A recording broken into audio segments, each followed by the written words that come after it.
My name is Mark Stoudenberg. I am a professor at Durham University, which is in Northeast England. I also work for the American College of Sports Medicine out of the United States, and I'm going to speak a little bit about that today and uh, share my research journey and my research story with all of you. If you have any questions, please do add them into the chat room. I'd love to hear from you. Hopefully I'll speak for about 15 minutes and then turn it over for 15 minutes of discussion or so before my colleagues take their turn. So today I'm going to speak about implementation science and physical activity promotion, kind of my world and how I got to this space.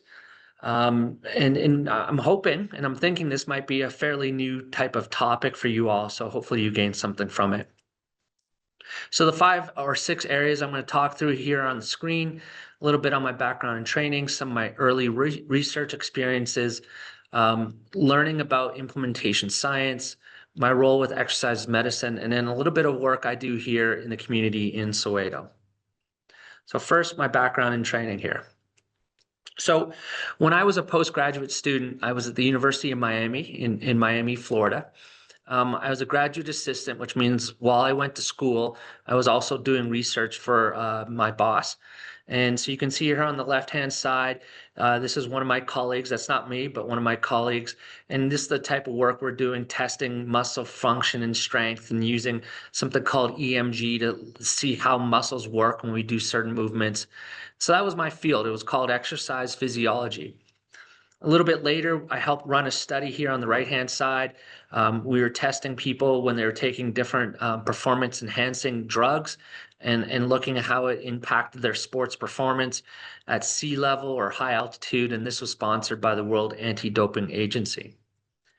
While I was going through my PhD program, I also on the side was coaching a local health and wellness program, and it was people were walking or running, and we were training them to do a half marathon or a full marathon.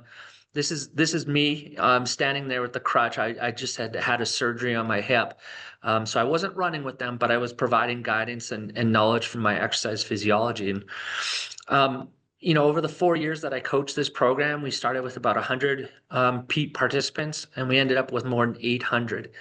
And it was during this time that one of my colleagues said, you know, you're not really doing exercise science anymore. You're actually doing public health.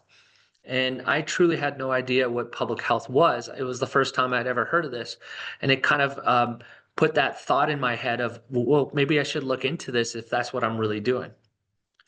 So when it came time to select a dissertation topic for my PhD, I said, why not combine the two? I'm doing this work in the community and people training to do a half or a full marathon, but I'm also studying exercise physiology. So I basically studied participants in this running program and looking at how their bodies changed and inflammation and different biomarkers as they went through the 16-week training program. So next, after I graduated, is some early research experiences. And as I was graduating, my university got invited or participated in a major research study called STRIDE, Stimulant Reduction Intervention Using Dosed Exercise. And this is what we call randomized control trial, and investigated using exercise interventions in people seeking treatment for drug addiction. It was a really great experience. We had 9 different sites all over the United States, and I was responsible for overseeing all the exercise interventions and participating in this. And it was a 4-year study, and just taught me so much about leading and being part of a randomized control trial. As this trial kind of came to a close, I was left at a career crossroads. So where am I going to go next from here? And I didn't really feel that conducting randomized control trials was my future. I liked it, but I didn't love it. I wanted to try something else. So I decided to go back into that community-based health and wellness like I'd done as a coach a few years before. So we had some small grants, and what we did is we did this what's called a cognitive behavioral program. So we're trying to change behaviors through thought process, not by actually offering exercise classes, but trying to work with people to overcome barriers, to set goals, to do different things like that. And so normally these programs are run in small groups of maybe 12 people at a time with a facilitator. We tried to do it with almost 200 people at one time, and then having large group sessions break out into small groups, and looking at outcomes across nutrition and physical activity. So I really enjoyed this program, and I felt like, okay, this feels a little bit more comfortable for me as a researcher and something I want to do long term in my career. So around that time, as I was doing that previous study, I got into a training program around implementation science. And I didn't really know what implementation science was, but I went to this training institute. We spent a whole week. It was like, rapid fire all day long with experts across the country. And it was an entirely new methodology. And at that time, it was still an emerging field. I think it's a little bit more established now. So let me give you an example of what I'm talking about. So you see these points here, and I mentioned that we're focusing whether the thing or the intervention works, and we call that effectiveness. So let's say the thing, our intervention, is an exercise training program. We pretty much know that exercise training programs work with almost everybody if we can get them to do that. So we know that exercise training programs are highly effective. So what's the benefit of me continuing to do another exercise training program? We pretty much know what's going to happen. And the people who do it are going to get better, and we're going to see varying levels of improvement. So instead, we now focus more on implementation science on how to do the thing. So how do we offer these exercise training programs in different settings? So instead of just offering it in our laboratory gym, how do we offer it in a hospital or at the YMCA or a workplace? How do we get people to do the thing? So we offer it in a workplace wellness site, this exercise intervention, but nobody comes to it. So what do we have to do to get people to come? Do we have to offer it at different times? Do we have to offer incentives? What are the implementation strategies we need to do to get people to do the thing? And then the last thing is not just how well the thing works, but how people feel about the thing, how it implements, it integrates into their life. So we're looking at a lot of different outcomes, but very little on whether the thing works or not, because it's been tested so many times and we know it does work. So again, a less of a focus on whether the exercise intervention works and more about how we can implement it and get people to do it in real world settings. So this is an example from a research perspective that down here in the bottom left-hand corner, when we have an idea and we're developing that intervention, we might go out and test it in small groups of people and see if it's feasible and if it, tends to work and people will do it.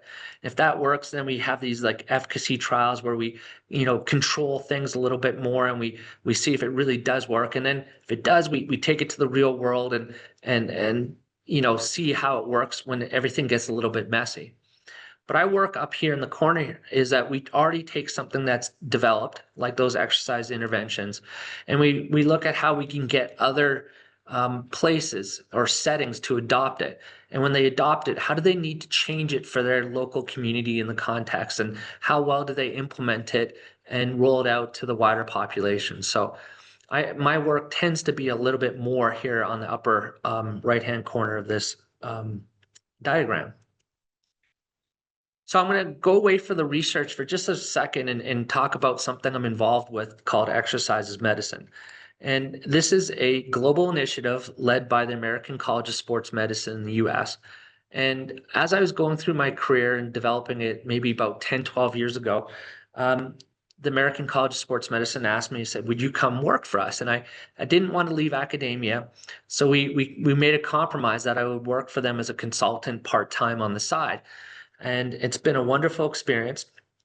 And as you can see here, what we're trying to do is integrate physical activity as a standard of care in healthcare. So what we mean by this is we're trying to change not single doctors or single nurses or single patients, but the entire medical system. So we work with the CEOs and health leaders to integrate physical activity into their health system and then connect patients to community-based physical activity resources that already exist and are out there being offered for people. So here's our really messy flow chart of everything we do. But the important part I'm going to talk about is right here in the middle is this clinic to community integration. And so let me explain what that means. So in the clinic, one of the first things we're trying to do is get people, get healthcare systems to implement a physical activity assessment tool. So it's just like when you go to the doctors and they take your blood pressure every time you go, we're trying to get this formal assessment of a person's physical activity levels.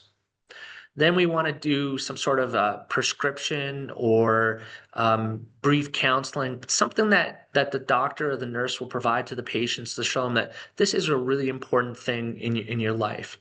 Lastly, though, and perhaps most important, is this referral to a physical activity network. It's not much good doing the first two if we don't connect patients to somewhere where they can get expert guidance and assistance and social support and all those other good things that will help them engage in physical activity and maintain it long term. So we start here in this diagram with the healthcare providers and health systems, but really trying to refer them to those community resources. So it might be those programs at the local gym or exercise professionals or even opportunities offered by the local government. In every country in the world that I work with, there are these resources, but we just don't have a very good bridge or what I like to call this clinic to community linkage. So one of the health systems I work at with is near Atlanta. It's in Greenville, South Carolina. You can see kind of here in the picture of in the right-hand corner. It's a fairly large health system. It's got one large building, and then it's got more than 50 clinics spread out all over the local area. And they serve more than 1 million individuals a year. And so what we did previously with this health system, starting about 2016 through 2020, is we started developing and implementing that exercise as medicine model when a patient comes in, they're asked about their physical activity levels, it's recorded and kept in their notes, and then they get a prescription based on their health condition or age. And then most importantly, they get a referral to a YMCA where we offer special exercise programs for them to participate with. So from a research perspective, we received a first grant in 2021. And what that grant was to do is to look back at the history of what we were doing and trying to retrospectively examine what happened in our first 12 clinics.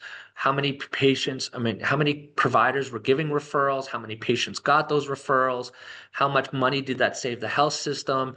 So we're still working on those papers, but again, very little looking at did the physical activity program work? We know it does. Our problem was, can we get those referrals and get patients connected to the programs? So then our second phase of this work is we had many small health clinics that didn't have our program. So we said, well, what will happen if we offer them the opportunity to join? And so we really looked at who joined, and then once a clinic joined, did the actual healthcare providers or physicians start doing the referral process that we hope we would. So we've just finished this data collection and are hoping to write up the manuscripts in the next year. And so the last part, which we've just recently got a large grant for, is enhancing the implementation. So what I mean by this is when we look at our records, if there's 1,000 patients that could get a referral, that are eligible for a referral in this program, only one person right now is getting that referral. So that means 999 people are missing out on these really important health benefits because we're not implementing it correctly. So what we're going to do over the next 3 to 4 years is work on strategies to help implement it better so that we can get that one person go from one person referred to hopefully 3, 4, or 5 people referred out of 1,000. That sounds like a small change, but that will triple or quadruple the number of people we're helping. And we know that when they go to the physical activity program, they really see a lot of improvements. So again, I'm not going to get into this too deeply, but if you notice, the ultimate goal is to get them into a physical activity program, but we're not actually worried too much about whether the program works or not because it's been tested so many times before this. So last, I'm going to give one example here of some of the work we started in Soweto. And this started in 2019. I was out here for 6 weeks working with collaborators at Wits University. We were all partnered with the City of Johannesburg Department of Health. And what they wanted us to do was to train their community health workers to be more capable of providing nutrition and physical activity guidance. So we gathered all these community health workers together. Top screen here is our team doing focus groups, trying to understand the needs and what these community health workers would like in terms of a training program. I always like to give a little shout out here on this picture. The young lady that you see facing us and doing that, that's my wife. She was out here with me and she was helping do some of these focus groups to understand what everyone, their thoughts and feelings and preferences. You can see us out here in the field showing some practical applications. So while these people were in the field, there was another group in the classroom with me, and you can see that in the bottom picture here, doing some didactic information. It was a wonderful 3 days of training. We worked with more than 80 community health workers in doing this. So we had a couple of publications coming out of this work. Next, then during COVID, we started wondering, well, can the community health workers go door to door and do home health screenings? And so the home health screenings focus on their blood pressure levels and their physical activity. And so the first study we did is just seeing what people thought when some unknown person that's 20 to 25 years old showed up their door to do these home health screenings. We had really positive response, and people were really excited that someone was taking the time to come and care about their health. Then we also did a paper on measuring their physical activity assessment. Again, that I talked about that in the clinic settings, but now we're doing it in the community. And last, what we were doing is anyone with elevated blood pressure, we were referring them to a local facility to do a physical activity program. And so you can see us starting to build our research program across these different ideas. Instead of this being now a clinic to community linkage, it's almost different. It's almost reversed, that we're in the community trying to link people with high blood pressure back to the clinic or other health resources. So our next two phases are shown here. This is one of my PhD students here leading this training of the community health workers to go out into the field and explore their thoughts and feelings about using virtual health modalities for those at risk at hypertension. So we just published that paper. And then that led into the final phase where individuals with high blood pressures, we are actually referring them to one of three health services, either the local health clinic, kind of our control condition, or to the clinics to get their blood pressure checked, measured, and get some treatment, or to telemedicine. So we're just analyzing this data. And what I found really interesting, and part of the reason we did this is we knew that people do not care to go to the health clinic. It's a long wait. It takes all day. The services aren't, they don't feel the services are good. So we thought maybe telemedicine. Nope, that didn't work at all. Maybe the community's not quite ready for that. But man, we had a lot of people take us up on our referrals to go into clinics and get treatment for their high blood pressure in that pharmacy-based setting. So that's our current work here. So I have two main projects in the US looking at that clinic to community linkages, and then in Soweto here, looking at the reverse, almost community to clinic. So my kind of quick takes or summary from this is, as you can see with me, my career changed many different times. So relax, go with it. Find a research methodology and become great at it. And that for me was an implementation science. Develop a steady program of research. As you can see, kind of from my examples, that we had one study that led to another, It's really great being patient and letting that grow. And then make sure you work with great people. Along the way, I've had some really awesome people. It makes it a lot of fun. It saves headaches, and we can really do some great work together. Good morning, everybody. It's a pleasure to be here. My name's Ari Stein. I am a professor in the Department of Global Health at Emory University in Atlanta, Georgia, in the United States. I'm going to take a very different trajectory than Mark talked to you about. I'm going to focus more on the life Epi life course rather than my life course. I'll give you one example of the research that I'm doing in the context of life course epidemiology. I focused on child nutrition across my life. My first job out of high school, I was a farmer, and I think that drove my interest in food and food security, child nutrition.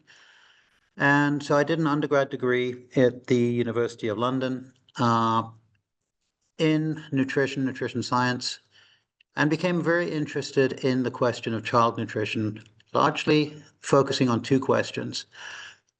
One is, what do children eat? The second question is, why does it matter? And you can break that down into two pieces. One is, what are the short-term effects of the way children eat and what they eat and how much they eat? And what are the long-term effects of under, over, and malnutrition, whether that be of specific foods, whether that be of energy, or whether that be of nutrients. So after my undergraduate degree, I spent 2 years in Papua New Guinea as a British volunteer, and I was doing surveillance work, measuring kids' heights and weights, plotting them on their growth charts, summarizing those data, and writing reports for the national surveillance system there. And it became clear to me that I didn't have an understanding of why I was doing what I was doing. So I went back to graduate school in New York City at Columbia University and studied epidemiology. Epidemiology is the study of the causes of disease, whether those causes be physical, food, environmental, behavioral. And it's a great discipline for public health researchers. And while I was at Columbia University, I had the opportunity to learn about a newly emerging field that might actually matter in the long term what children eat. And I had the opportunity to work with colleagues who were setting up a study in Holland, focusing on individuals who were born during the hunger winter there of 1944 at the end of the Second World War. And they were tracing these people and studying them 50 years later to look at what the outcomes were. The study that I'm going to talk to you most about is the bottom one here, the INCAP nutrition supplementation trial, because that's the one that I've worked on the longest. And it has some neat features that I want to describe to you in terms of life course epidemiology. So the INCAP nutrition trial cohort study was designed in the 1960s. Back in the 1960s, global nutritionists were concerned that the reason that what was then called the Third World was it was lacking in protein nutrition. And that was stunting growth, and it was hindering mental development and therefore economic development. So a variety of studies were set up to test the theory that if you supplemented pregnant women and young children with food, you would actually improve the children's cognitive development. And as a long-term consequence, you would end up with children who became adults who were smarter and therefore better able to lead development in those countries. As a secondary objective, and simply to test whether the implementation of the trial had high fidelity, there was a question of whether or not, in fact, early life nutrition, if you supplemented the children, did you in fact enhance their growth?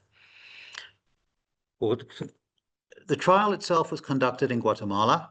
Guatemala is a poor country in Central America, just south of Mexico. Stunting is widespread there. Just just about everybody back in the 1960s was nutritionally stunted. There was chronic undernutrition. And the study was conducted in 4 villages to the east of the capital city of Guatemala, Guatemala City. These villages were poor. There was no electricity. There was no running water. The economy was based on farming, largely maize and beans, with a little bit of handicrafts. The study itself was a randomized trial. There were 4 villages. The villages were randomized in pairs. I'll tell you about what the supplementation was in a second. The intervention was targeted at women who were pregnant, women who were lactating, and their children under the ages of 7. This photograph shows you the food supplementation center. These young children are consuming the supplement beverage. It was given in supplement centers in the 4 villages. It was available to everybody who wanted to come to the supplement center. It was available twice a day in mid-morning and mid-afternoon so as not to interfere with the children's normal meal times, so as to make it a supplement rather than a replacement food. And the intake of the supplement was recorded for the target populations. As I mentioned, the villages were randomized. 2 of the villages were somewhat larger. 1 village was randomized to Atole, which is the supplement. The other was randomized to Fresco, which was a protein-free control. And the 2 smaller villages was also somewhat also randomized. Atole was made out of a high-quality complementary weaning food that was developed by INCAP in Guatemala. It was a mixture of corn, soy, and some micronutrients. There was dried skim milk for the protein, some sugar to make the thing edible, and it provided about 160 calories per cup of food and 11 grams of protein. Fresco was essentially a soft drink. It had sugar, a little bit of flavoring, and it provided a lower quantity of energy, 59 calories per cup, and no protein. So on the right, you can see that the 2 villages children in the villages that got Atole had a higher protein intake overall, about 10 grams extra per day, and about 100 calories extra per day. So some of the extra energy came from protein, some came from the other nutrients in the food. And this went on for 7 years. This intervention started in 1969. The supplementation ended in 1977.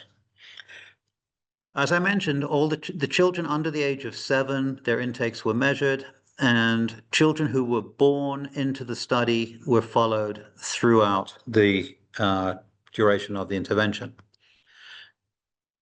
The intervention had a large impact on child growth in the short term.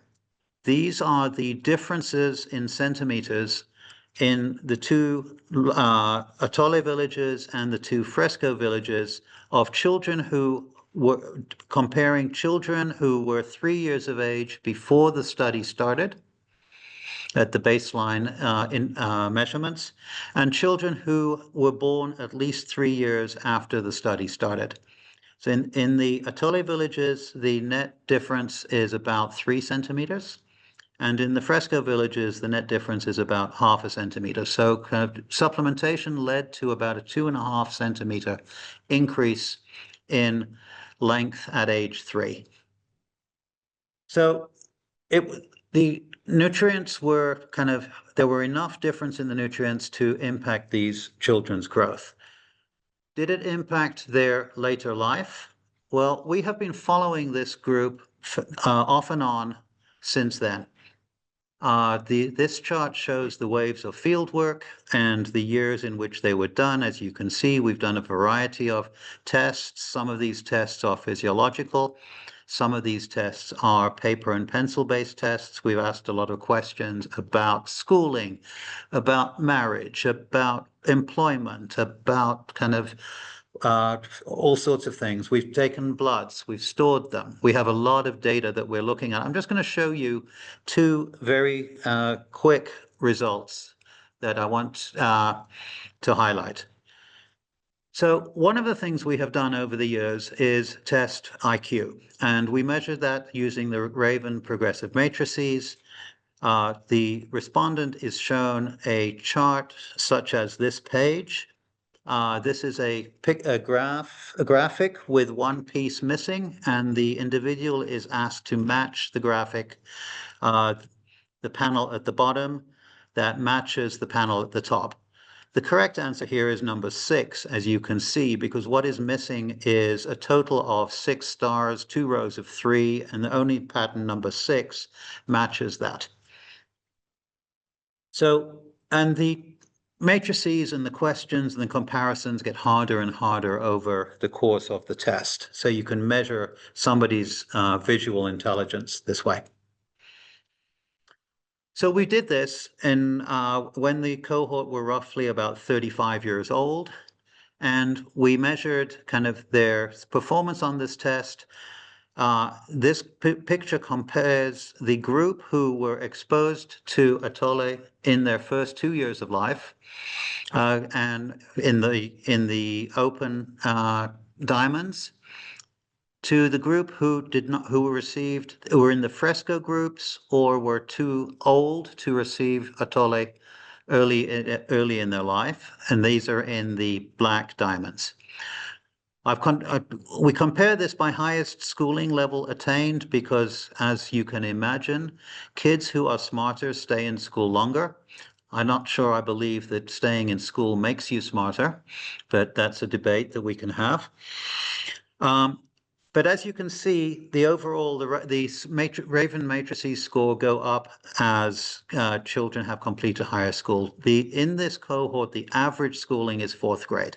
So schooling levels were low back in Guatemala in the 1970s and 80s when these children were growing up. But what you can see is that at any school level, the open diamonds are higher than the closed diamonds. That is the difference in matrices score attributable to the early life nutrition. You see the same thing if you just look at reading, which is kind of, as you can see here, strongly related to school. Schooling probably does help you learn to read, at least at the lower grades of schooling. And the Atole seems to have aided that even more. So the difference in reading comprehension is about 1/3 of a standard deviation, which is quite substantial. We've also had the opportunity to do clinical examinations. These data were collected again at that when the cohort was about 38 years old. Here, what we're looking at is the odds of obesity and the odds of diabetes, respectively, relative to exposure to the supplement in the first 2 years of life. And as you can see, the odds of obesity roughly doubled, and the odds of diabetes roughly halved. This really surprised us, because you expect obesity and diabetes to track. Obesity is a strong risk factor for diabetes. So why is this happening? Well, our hypothesis, which we are in the process of testing, is that the reason that the obesity is doubling is, as you can remember, the exposure to Atole made the recipient smarter. They are therefore, and we have seen this, they have better jobs and they have higher incomes. So they have better access to sedentary lifestyles and higher energy foods. So their obesity levels are going up. But we think that the reason that the diabetes is going down is in fact physiological, that in fact the early life nutrition is changing physiologic pathways in a way that makes people more tolerant of the obesogenic diets that they are now exposed to, and we're busy exploring that pathway as well through epigenetic analyses. So right now, what I'm working on is in the INCAP cohort is, again, the epigenetic, looking at the epigenetic and other kind of mediators of these lifelong associations. And because the earlier data that I've showed you come from age 38, we want to see if those results persist at age 55. And in particular, we want to be looking at whether or not the early life nutrition slows the process of cognitive decline that most people experience later in life. Good morning, everybody. Thank you so much for joining us and staying on for this third presentation. So I think my discussion again is going to be a little bit different. I also work in quite a different field to my previous two colleagues, but I've tried to do maybe a combination of what Prof. Mark and Prof. Ari has done, is just give you a bit of background of where I come from, what my training has been like, and my research interests, and then maybe just give you a glimpse into two of the types of projects that align really well to your research interests, which is in life course theory. Okay, so I'm actually a human geneticist, and I've been trained in human genetics and bioinformatics, which is the field of using computer science to make sense of large data sets over the course of my career. But as you can see from this slide, I've actually been in many different positions and have gained training in several different aspects relevant to my field of interests. So I started at Wits University, where I graduated with my PhD in 2008. As I mentioned, that training was very much focused on a human genetics project, but not really in the classical laboratory setting. It was a bioinformatics project, so very much data intensive and data focused.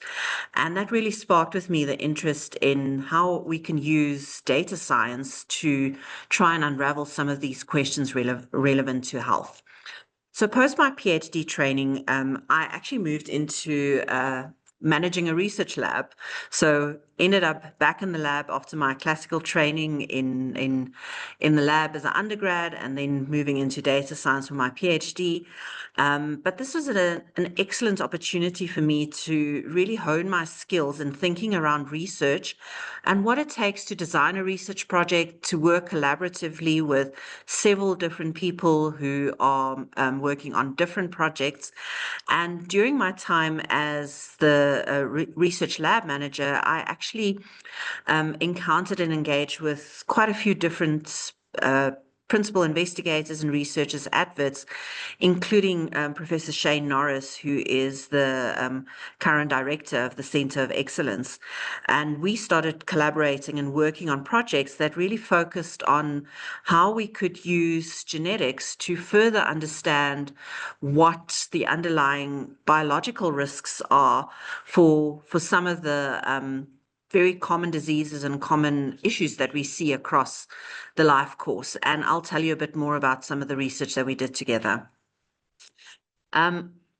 I moved on from this position back into bioinformatics as a lecturer for a few years at the Faculty of Science, where I further honed my skills around data science and data analysis before getting an opportunity to rejoin my department where I did my PhD in the Division of Human Genetics as a group leader, really with an opportunity for the first time to focus on my own research questions and establishing my own research group.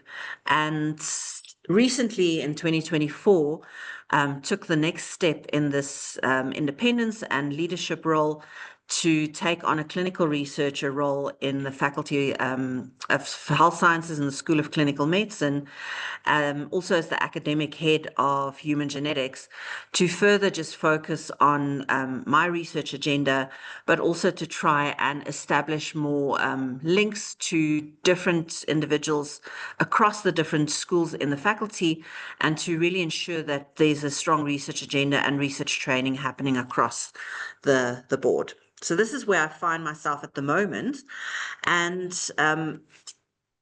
what I want to spend a few minutes on just talking to you about is really trying to show you how this intersect between genomics, which is very much on the hard sciences and the basic sciences side, can actually engage and intersect with life course theory, and then show you a few examples of the research that I've been involved in and how that has been moved forward, and how these two sciences can actually work well together in a very complementary way. So as I'm sure you're very familiar with, life course theory very much focuses on looking at health outcomes and how those are shaped by exposures and really your biology across the lifespan and the life course of an individual. Whereas on the other side, with human genomics, we're very much focused, and especially on the work that I'm working on, in really trying to tease apart how genetic variation and different types of genetic variation can contribute to health. I think the lovely intersect between these sections, and really where my research sits, is in trying to identify these predispositions, these risk factors, and tying them back to the clinical information and health information in an individual, and explaining how these unfold over across time and across the life course. So the first project that I wanted to talk about is really my independent research project that I've been working on now for a couple of years, which focuses more on how we can use genetics as well as clinical information to better understand risk and also causative genetic factors. So this project is called the Deciphering Developmental Disorders in Africa project. At the core, the rationale of this project is to better understand the genetic causes of developmental disorders, specifically in African populations, but also to use this information to really catalyze an improved genetic service that we can offer, and really trying to understand how we offer genomic medicine at a more public health level in very resource-constrained environments. So this project runs in both South Africa and in the Democratic Republic of Congo, two very different settings, and we collaborate with colleagues from the UK. And what I wanted to show on the right-hand side of this slide is that although we are at the core focused on understanding the genetics and really understanding those variants and trying to identify causative factors using new technologies like exome sequencing and bioinformatics, this project also has many other multidisciplinary components to it.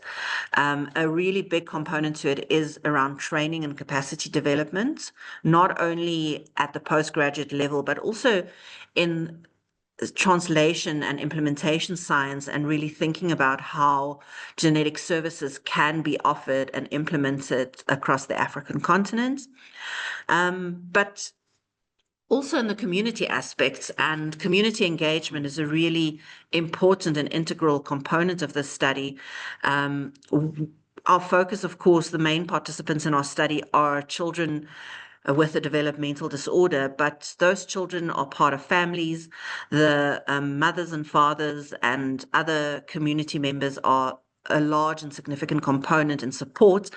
And part of the community engagement and some of the research that we've done more at the community level is looking at quality of life, and also understanding what kind of support structures individuals would need, what kind of adversities they're facing as far as mental health is concerned, and also really engaging these communities on improving genomic literacy. So trying to educate, but also understand what preferences individuals and participants in this kind of genomic research have in the way that they would like to receive feedback of genetic findings, and also some other genetic counseling aspects to the study.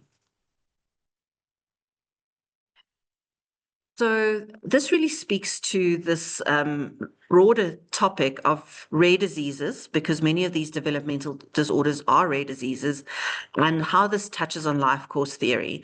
And for me, with this project with DDD Africa, and potentially with other research that we could be doing in this space, it really focuses on early interventions and how that can reshape outcome trajectories across the life course. So with the DDD Africa project, one of the main outcomes is that we are able to offer a genetic diagnosis and identify a specific disorder for individuals that previously wasn't able to happen. But there are also completely other aspects to it. Understanding the genetic etiology and the genetic causes of some of these rare diseases, of course, can have impacts at a diagnosis level, but also at a treatment level. I've added an example here of a case of gene editing treatment and the profound impact that that could have on an individual's life course and their health going forward. And again, some of the information that we garner from some of these genetic studies can, of course, be used in treatment, etc., as well. I think the importance of doing this type of research in the African population and on the African continent speaks to us really understanding the breadth and the individualized genetic content that is linked to disease and to health, and making sure that there is equitable access to treatment, but also thinking about understanding really the diversity that underlies genetic disorders.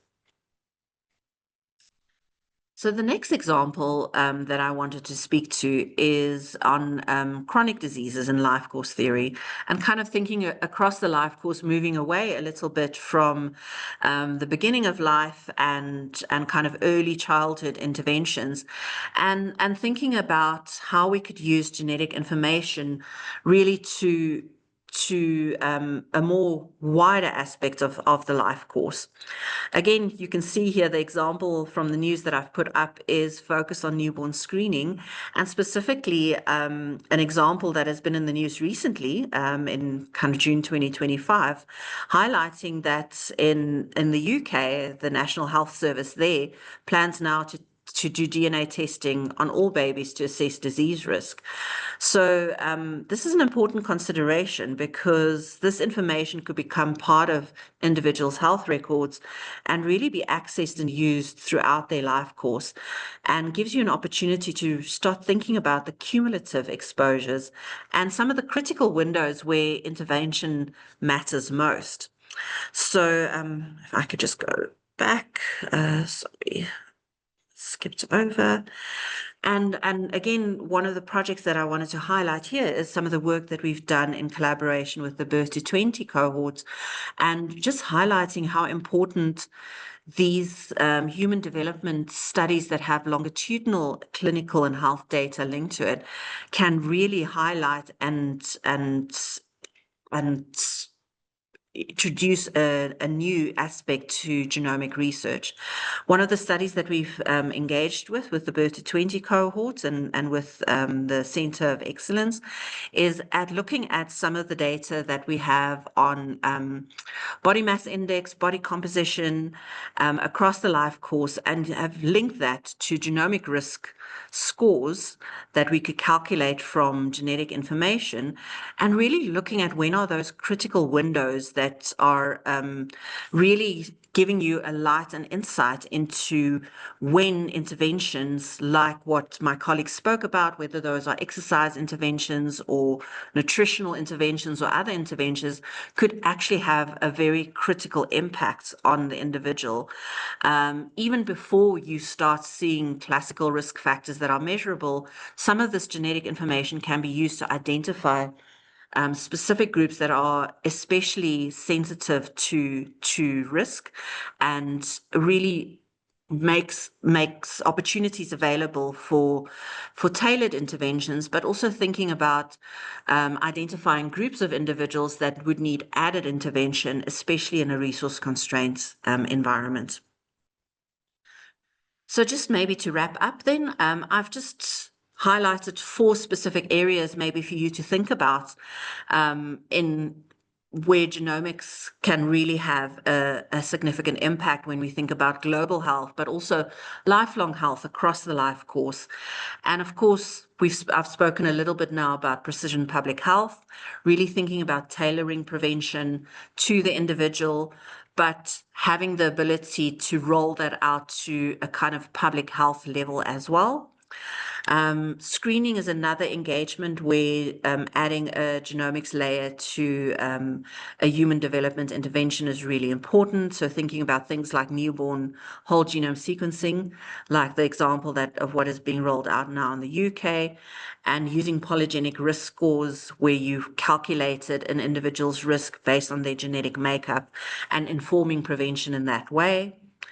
But I think 2 especially unique things for us to think about, one being equity, and how we need to ensure that the research that we do and the information that we generate won't be widening any disparities, but really taking a unique perspective into thinking about how you should avoid that. One part of that is by doing research locally and really focusing on local populations and local problems.